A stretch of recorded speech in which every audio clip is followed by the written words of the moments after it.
Hi,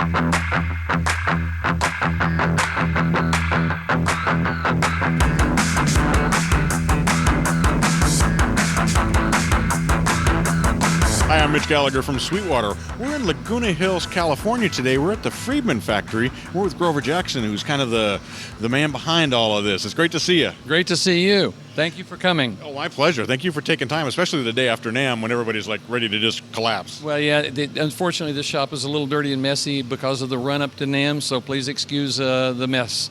It looks like a workshop to me. Thank you. So tell us what happens here.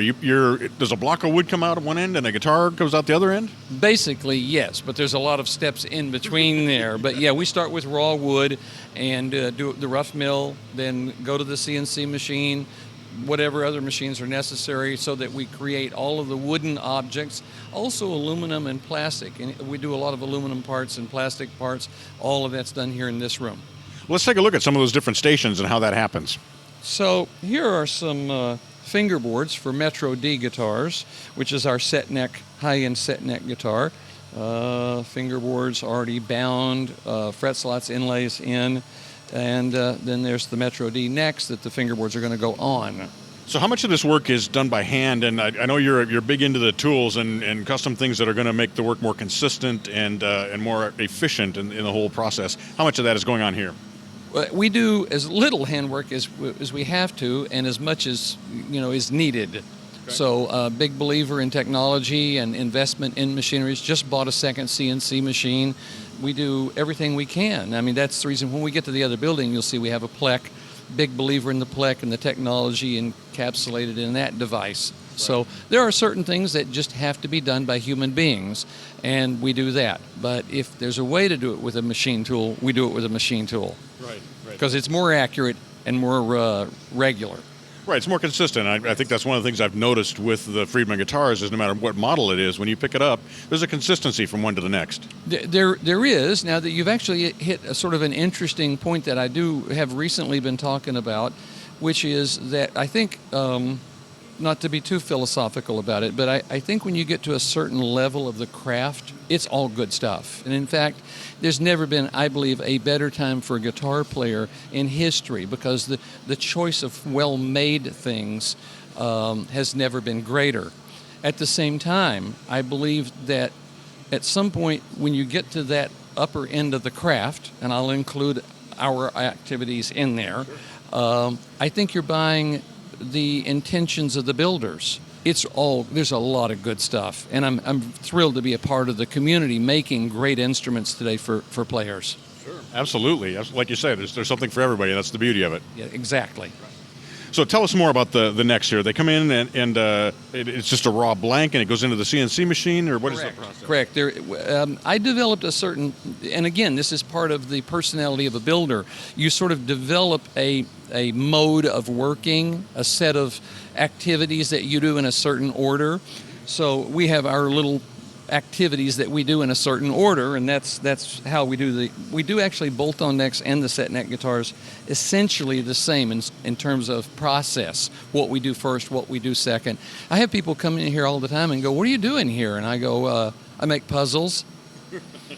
Because that's what happens, it's a puzzle. Right. Do I do this first? Do I do that first? Do I use this tool? Do I use that tool? Do I hold the material this way? Do I hold it that way? So it becomes a thinking process. And I should include Dave in this a lot, because Dave took what we were already doing and applied his enormous sensitivities to what a modern player wants. Right. So there have been a number of tweaks that Dave has done that have really given Friedman its unique characteristics. Very cool. Tell us a little bit about the woods that go into the instruments, because that's such an important factor in the whole final result. Well, we handpick everything. Mahogany is getting harder and harder to get, and so we have to be very careful about buying mahogany. Don't use any African mahogany, as Dave insisted it all be genuine mahogany. 40 years ago it was Honduras mahogany, which is Sweetenia macrophylla. It hasn't come out of Honduras in, 30 years. And then it moved from Honduras through some other parts of Central America, ended up in Brazil, and there was a good source of supply for Honduras mahogany, which had become Central American mahogany, which is now called genuine mahogany, all the same botanical classification. And it was coming out of Brazil for the longest time. Then the Brazilian real collapsed, and they outlawed or embargoed the exports of it, and it's been coming out of Peru, which you can get good material, and there's some really terrible material. So we have to be very careful about mahogany in particular. The domestic wood's not nearly as hard. Maple is pretty easy to get, pretty high quality maple. Right. So, and I would say that's the two. Alder. The bulk of what we use would be southern white ash, alder, and eastern hard maple. Then mahogany would probably be the next tier. There's exotics, there's palfero, there's ebony, cocobolo, a lot of other things that we use, but in much lesser degree than the four big guys. Right. Usually for fingerboards, that kind of application? Yes. Right. So these fingerboards here, what are we looking at? This one happens to be ebony, this one happens to be palfero, and these are all rosewood. And so when you're making these, you make the fretboard, and then it's a wood binding on there, correct? It's plastic. Oh, it's plastic. It's okay. It is celluloid. Okay. I just had that. It's cream, so that was one of those little things that we had been using white celluloid, and Dave said no, it needs to be cream. So I went and bought 9,000 feet of cream binding. It looks beautiful. Well, thank you. Yeah, absolutely. We color matched it to a Bazelle. It was actually, we sent a Bazelle, and they sent out and had it color matched so that we would be right on the money. How about that? Again, that's the kind of sensitivities that Dave brings to things where, the little details really mean a lot to him. Right. So I see you've got a CNC machine going over here. Let's go over and take a look. So this CNC machine, what are we looking at here? What is it cutting? It's cutting maple fingerboards, compound radius fingerboards, which I think I can take credit for being the first guy to do compound radius. Way back in the early 80s, in a much less sophisticated manner. It was a Rube Goldberg machine that did it in those days because CNC machines didn't really exist. So we kind of pioneered the whole compound radius thing. These are our classic T fingerboards, which is a little rounder, a little more of an homage to the classic Fender, to go with the classic T guitar, a guitar that we just introduced at NAMM. And so this is a 7 to 10 inch radius instead of the flatter 10 to 14 that we do on the more modern guitars that are Floyd Rose equipped. So go over the CNC machine. We're watching it make fingerboards right now, but it does more than that for you as well, right? Oh yeah, it does a lot of things. Here we have a vintage T guitar in alder that also gets cut on the CNC machine. So it does all of you just basically put a blank in and it comes out cut like this? Correct. It comes out completely done except for hand sanding, and the hand sanding is what we call light hand sanding because the machine does such a great job. Behind us here we have the spray booth, and you were telling us earlier you can't really do this anymore. This is kind of an unusual thing to have still available to your company. It's a 28-year-old spray booth, and the AQMD permit that we have really allows us a capacity that would not be attainable today. You couldn't apply for a permit and get this kind of level of quantity of spraying that you can do, which is well beyond what anything we'll ever use. But it's nice to have the overhead. Right. Well, yeah, sure. So when we talked to you earlier, you said you were actually doing the painting. Is that one of the things that you do on most guitars or every guitar? Or? Yeah, I paint every guitar. Is that right? So every one you're doing yourself? Yeah, I do. Wow, that's crazy. Yeah, it turns out it's just one of those. We had a painter, he retired, got older and decided to retire. And painters are sort of hard to find, and I used to paint back in the Jackson Charvel days, so I dusted it off and picked it up again, and it turns out I'm a pretty good painter. Nice. So, yeah. And you've got here in another part of the facility, just to the front here, you've got an office that you're using as a drying room. Correct. And you told us there's some guitars that are headed our way in there. Yes, there are some classic Ts, and Pine classic Ts that were really was a request from Jay for Sweetwater. Yes. Nice. That's awesome. Yeah. That's awesome. So there's more to what you're doing here than just spraying a coat of paint on. We're in the buffing and sanding room, and you guys are doing some really creative finishing techniques here. Well, thank you. Yeah, this is our ocean blue finish on a figured maple top, Metro, which I think is coming to Sweetwater. Nice. That's beautiful. Gorgeous top on that. Yeah, it's not finished yet, obviously, but it's headed there. Right. And you were telling us that some of these behind us here, these are dyed finishes that they're then kind of not sanded or polished until the different colors come through. Correct. Jake, you want to hand me that one? So that would be. So check that out. That is gorgeous. So what type of wood is this? Is that a standard maple? It's called angel wing figured flame or figured maple. Wow. Very rare. Wow, that's incredible. Only 2 pieces I've ever seen. What a gorgeous multicolored finish on that. Yeah, and it'll be much brighter and more vibrant once it gets cleared. Of course. Yeah. I like it in the matte kind of look. Yeah, it's kind of cool. Yeah. So you're doing more than just new looking finishes here. You're also doing relic finishes, and you got some creative techniques going there too. Yes, we do. This is James Hoyt, who is our master of all things relic. And the relicing thing to really make it look right. In other words, not just to beat a guitar, but to try to make a guitar look like a really old guitar. That's James's bailiwick. And it involves a wide range of activities and processes. So he's just getting ready to do a little bit of that right now. So do you come up with these ideas just trial and error? You figure out that, hey, I'm going to use a cheese grater to do this and a set of keys for this? Yeah, basically it is a trial and error kind of a thing. But, I mean, James has been at it so long and he's so good at it that he has a set of techniques that he applies similarly on every instrument, but individually on every instrument, so that they're not cookie cutters, they don't look the same. But it really involves, this is one of those things we were talking about, machine tool stuff, and then there's certain things that have to be done by a human being. He's the human being. Right. He's the guy, Right. because he has developed this innate sense for what it takes to make something look real, not just beat up.